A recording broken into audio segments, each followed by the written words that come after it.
La police travaille à une banque de données automatisée des vols d'œuvres d'art. La police travaille à la mise en place d'une banque de données automatisée pour lutter contre les vols d'œuvres d'art. La cellule spécialisée Art et Antiquités devrait également être renforcée, a affirmé le ministre de l'Intérieur Pieter De Crème, cité mercredi dans le journal de Tige. Pendant longtemps, les vols d'œuvres d'art ont été le parent pauvre de la lutte contre la criminalité. Lors de la réforme de la police fédérale en 2014, 4 directions centrales ont fusionné pour créer la Direction centrale de la lutte contre la criminalité grave et organisée, DJSOC. La cellule spécialisée Art et Antiquités a ensuite disparu, et les enquêtes sur les œuvres d'art ont été intégrées au niveau des arrondissements judiciaires, explique Pieter De Crème. Le ministre promet toutefois d'y remédier.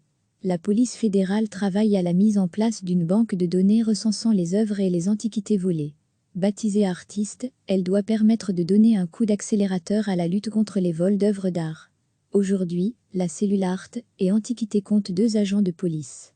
Ils ont pour mission d'alimenter la base de données de sorte à garantir la coopération internationale et soutenir les enquêtes menées par les polices fédérales et locales, ajoute M. De Crème, selon qui le personnel est insuffisant pour une cellule aussi importante de la police fédérale.